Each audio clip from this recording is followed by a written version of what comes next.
Toxic movie ಬಗ್ಗೆ ಮಾತಾಡ್ತೀನಿ ಅಂದ್ಕೊಂಡ್ರಾ? ಖಂಡಿತ ಇಲ್ಲ. ಟಾಕ್ಸಿಕ್ ಜನಗಳ ಬಗ್ಗೆ ಮಾತಾಡ್ತಾ ಇದ್ದೀನಿ. ಈ ಟಾಕ್ಸಿಕ್ ಜನಗಳಿರ್ತಾರಲ್ಲ, ತುಂಬ ಡೇಂಜರಸ್ಸು. ಯಾವತ್ತೂ ಯಾವಾಗಲೂ ಹತ್ರ ಇಟ್ಕೋಬೇಡಿ.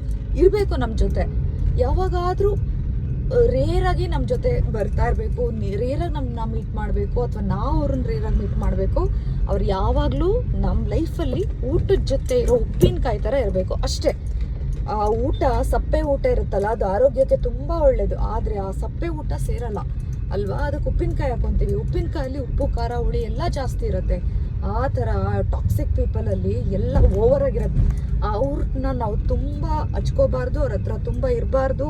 ಅವ್ರ ಜೊತೆ ಯಾವುದೇ ಕಾರಣಕ್ಕೂ ಹತ್ರದ ಕಾಂಟ್ಯಾಕ್ಟ್ ಇರಬಾರ್ದು. ಬಟ್ ಅವ್ರು ಇರಬೇಕು. ಯಾಕೆ ಅಂದರೆ ನಾವು ಲೈಫಲ್ಲಿ ಅಚೀವ್ ಮಾಡದೇ ಇರೋದೆಲ್ಲ ಮಾಡೋಕ್ಕೆ ಸಾಧ್ಯ ಅವರಿಂದಾನೆ ಅಲ್ವಾ? ನಮ್ಮ ಸಪ್ಪೆ ಊಟ ದೇಹಕ್ಕೆ ಒಳ್ಳೆಯದು. ಅದು ಸೇರಬೇಕು ಅಂದರೆ ನಮಗೆ ಉಪ್ಪಿನಕಾಯಿ ಬೇಕು. ಹಾಗೆ ನಮ್ಮ ಲೈಫ್ ಮುಂದೆ ಹೋಗಬೇಕು, ನಮ್ಮ ಲೈಫಲ್ಲಿ ನಾವೇನಾದರೂ ಅಚೀವ್ ಮಾಡಬೇಕು ಅಂದರೆ ಆ ಥರ ಟಾಕ್ಸಿಕ್ ಪೀಪಲ್ ನಮ್ಮ ಲೈಫಲ್ಲಿ ಇರಬೇಕು.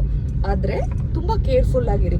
ಅವರಿಂದ ಸ್ಟ್ರೆಸ್ ಆಗೋದು, ಅಥವಾ ಅವರಿಂದ ಇರಿಟೇಷನ್ ಆಗೋದು, ಅವರಿಂದ ನಿಮ್ಮ ಮೂಡ್ ಲೋ ಆಗೋದು, ಅದೆಲ್ಲ ಆಗತ್ತೆ. ಬಟ್ ಸ್ಟಿಲ್ ನೀವು ಅದನ್ನು ಪಾಸಿಟಿವ್ ಆಗಿ ತೊಗೊಂಡು ಆ ಟಾಕ್ಸಿಕ್ ಪೀಪಲ್ಗಳನ್ನ ನಿಮ್ಮ ಲೈಫಲ್ಲಿ ಲ್ಯಾಡರಾಗಿ ಕನ್ಸಿಡರ್ ಮಾಡಿ. ನಿಮ್ಮ ಅಚೀವ್ಮೆಂಟ್ಸ್ಗಳಿಗೆ ಅವ್ರ ಕಮೆಂಟ್ಸು, ಅವ್ರ ಬಿಹೇವಿಯರು ನಿಮಗೆ ಪ್ರತಿ ಒಂದು ಸ್ಟೆಪ್ ಆಗಿರಬೇಕು. ಆಗ ನಿಮ್ಮ ಅಚೀವ್ಮೆಂಟ್ಸ್ಗಳನ್ನ ನೋಡಿ, ನೀವು ಅಂದ್ಕೊಳ್ದೇ ಇರೋದೆಲ್ಲ ಅಚೀವ್ ಮಾಡ್ಬೋದು. Thank you.